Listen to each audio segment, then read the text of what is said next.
Hey, in this video I will explain how to create a General Certificate of Conformity, or a GCC. So this is a self-issued certificate that includes 7 points, and it's normally issued on a per product basis. So I'm using the template that you can find in the Compliance Gate platform, and we will begin with point 1, identification of the product covered by this certificate. So as said, a GCC is generally speaking applicable to a certain product model, and I would thus begin by entering the product name. Now let me think, maybe I should have prepared better, but I will. Let's say I'm selling a watch, okay? Wrist or quartz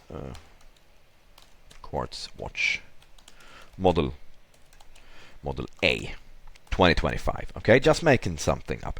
I could also add information about the model number. Maybe that would be A25, some sort of SKU. Maybe I will include information about the batch number or the batch number format. Something like that, to ensure that my product is identifiable. Okay, this can also be connected to a test report if I have one, and also matching whatever is printed on labeling information and so on. Okay, now what if you have let's say a different variation, or you have different colors? Well, you could also include that, likely under the same GCC, at least to the extent that these are also covered by the same safety rules and the same test reports. But it wouldn't be practical to cover multiple different SKUs or models that are covered by entirely different requirements. Okay, so keep this within the, let's say, within a specific product model. That makes sense. Okay. Point 2, we have to specify the CPSC product safety rules to which this product is being certified. And to find out, we have to go to the CPSC page. And what you see here is the list of the parts that apply to specific products. And this also decides if you need a GCC in the first place. Okay. Now, let's say that I have I'm selling a watch, right? So it contains a button cell battery. I would likely include information about these. I would likely list these directly in the GCC. Okay. Now I'm not sure if I would use this exact format, but it does at least explain the principle that you have to list these specific safety rules, and you have to cite them right here under point 2. So this makes it possible for, let's say, the CPSC or Amazon or a retailer or a customer to understand, okay, what is a product that's certified and what is it certified according to. Okay, and just for context, I'm selling a watch which likely contains a button cell battery, so that's why I picked this one. Now, of course, you will have to read through the entire list here and see which ones of these apply. It could be more than one. Okay, so it's not necessarily that it's isolated just to a certain product. Okay, you may have more than one of these that apply. Okay, right, now let's go to point 3. Now we have to identify the domestic manufacturer or importer. Now, domestic is of course referring to a US manufacturer in this case that is certifying the product. So I have to specify the company name, LLC. That's probably not what your company is called, but just to, I think you get the point. You have to specify the address, phone number. I would likely also include email address. Point 4, contact information of the individual maintaining the record of the test results. Here you provide the name of this person. This could be you, this could be someone else in your company. Again, address, phone number. I would like to also include the email. And it doesn't necessarily have to be someone within your company, but that's likely the case. And this person must, of course, also be readily available to respond to requests to provide a test report. That's really important, that this is actually a real person that is on the ready to respond to emails or phone calls and so on. Which, well, if there's a customs check, if there's a CPSC check, or if Amazon would request it, then that could happen, right? Okay, point 5. We need to specify the date and the place of manufacture, and this is often a source of confusion, okay?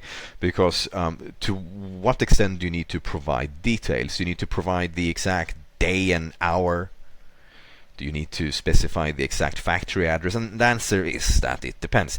Now, when it comes to the date, let's call it production date. I would say the most common that I see our customers do is to specify the month and the year. Could be when the order is placed, could be when production is completed, or the batch is approved, or something like that. What really matters is you can tie this batch, in this case a batch of wristwatches containing button cell batteries, to a specific production run, in case these would turn out to have a defect or other product safety issue, complication, and so on, right? So that's what really matters here. You need to be as detailed as is necessary to make sure that this product can be identified, tied to a production run. That's what it's really about. Place of manufacture, let's call that production location. Many would just specify the city and the country, okay? So let's just call this Shenzhen, China. That's where many watches are manufactured. Anyway, as I mentioned, the level of detail here has to reflect the fact that products must be traceable, in this case to the location. Now, if you're buying products from a single supplier and they operate a single factory, in this case in Shenzhen in China, well, in that case this would likely be sufficient. But let's say that you're buying the same SKU from multiple suppliers, or maybe your supplier operates different production lines, and you have to be more specific. Address of the factory, or maybe a district, or something else that provide more detailed, granular traceability. Okay, so again, it really comes down to traceability. That's what we're really interested in. Okay. Now this is established. The same thing goes also for testing. Date and place of testing likely be when the test report is issued. Testing can take place over, well, a couple of weeks at least, but you would likely specify the date when the test report is issued, so month and year, and location. Let's call that. Yeah, let's just imagine it was done in Shenzhen again. Okay. Finally, we have to also specify the third-party laboratory that conducted the testing, if one was involved. Okay. Now, this is a bit complicated. Is it? Do I actually need? Do I need a test report? Sorry, do I need third-party testing to issue a GCC? Not necessarily. If you read the CPSC guidelines, you need to have some sort of testing plan. You need to verify compliance with these mandatory rules, okay? And in most cases, this will mean that you need to go to a third-party testing company to verify compliance, okay? Because at the end of the day, these requirements are not voluntary; they are mandatory. So some sort of verification have to take place, and in most cases, most businesses do not have the equipment or the expertise to carry out such testing. And of course, buying this would be a lot more expensive than going to a third-party testing company like Kima, TÜV Rheinland, and so on and so forth, right? So if you go down that path, then you will specify the testing company name, contact point, the address, and so on. Now, if you have issued a children's product certificate or a CPC, then you will likely know that this needs to be a CPSC accepted testing company. That is not the case when you create a GCC, so there is that difference. That said, though, if it was me, I would still go with a CPSC accepted testing company. You can find this database on the CPSC website. And the reason is that there are, let's say, some testing companies that are, well, shady, if I can use that term, test reports that may not be accepted by by government agencies, by customs, by Amazon, by other marketplaces, by retailers. So why make it overly complicated? Why not go with a testing company that is on the list of accepted testing laboratories? So let's say that you're looking for a testing company and you want to find one in a specific location. Let's say you want to find one in, I don't know, Mexico. Well, you go here, submit, and then we have to be more specific, apparently. Let's see how we can do so. Let's identify which one was it? Was it also for batteries, right? Yeah, this one. Alright, let's see if we can find something now. No testing lab met the criteria. Okay, now I guess we have to pick something else. Let's find something in Germany then. Okay. Alright, let's just check what they have in China. Okay, well, I didn't plan to do that. Let's try something else. Let's try bike helmets. Okay, now we found something, right? So that way you can insert the scope and also the country, and thus you can get a list of CPSC accepted testing companies.